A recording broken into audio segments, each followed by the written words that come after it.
కిరణపూరంతో మీకు ప్రాబ్లం? అసలు కిరణపూరంతో మీకు ప్రాబ్లం ఏంటి? ఎన్ని క్వశ్చన్స్ వస్తాయి? ఎన్ని నేను దాటాలి మనిషిని? ఒకడు ఎంపీ కొడుకు అంటాడు, చెక్ చేసుకోడు, రియాలిటీ వాడుకు ఉండదు. ఒకడేమో పొలిటీషియన్ కొడుకు అంటే బాగా బలిసినోడు అంటా అంటే అన్నా ఊరికి వెళ్తే చెప్తున్నా కదా, నాకు కూలి పని చేసుకున్న స్థాయి నుంచి దాకా వచ్చామన్నా. ఏంటి ప్రాబ్లం? కిరణపూరం ఎదకూడదా?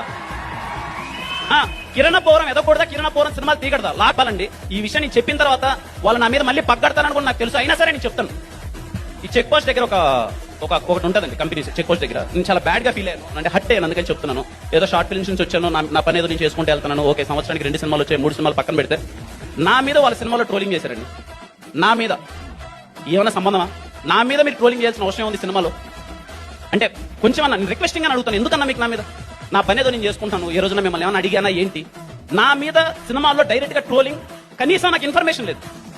బ్రో కిరణ్ బ్రో మీ గురించి ఇలాంటి ఒకటి సినిమాలో వేద్దాం అంటే నాకు ఎక్కడో నా ఫ్యాన్స్ ఎవరో చూపించి, బ్రో మరీ ఏంటి బ్రో నీ గురించి సినిమాలో కూడా ట్రోలింగ్ చేస్తున్నారు బ్రో నీ గురించి అంటే నేను రిక్వెస్టింగ్ అడుగుతున్నాను. ఎందుకన్నా నా గురించి మీరు మీ సినిమాలో నా గురించి ట్రోలింగ్ చేసేంత మిమ్మల్ని నేను ఏం చేశాను మీకు? నేను నా సినిమాలో నేను చేసుకొని వెళ్తున్నాను. ఓకే, ఎవరికి హిట్లు లేవు, ఎవరికి ఫ్లాప్లు లేవు, ఎవరికి హిట్లు లేవు నాకు అర్థం కాదు. అరే 4 years, విత్ 4 years 4 సంవత్సరాలు అయిందా? రాజావారి రాణి గారు, ఎస్ఆర్ కళ్యాణ్ సమ్మతమే, వినరో భాగ్యం విష్ణు కదా, ఎంత పెద్ద హిట్టో పక్కన పెట్టాయి. మేడ్ డీసెంట్ ఫిలిమ్స్, 8 సినిమాలలో 4 డీసెంట్ ఫిలిమ్స్ అంటే is not a failure actor. నాలంటోడైతే అసలు ఫెయిల్యూర్ యాక్టరే కాదు. మాకు సినిమా తీసి థియేటర్ వరకు సినిమా తీసుకురావడమే నాలంటోడికి సక్సెస్.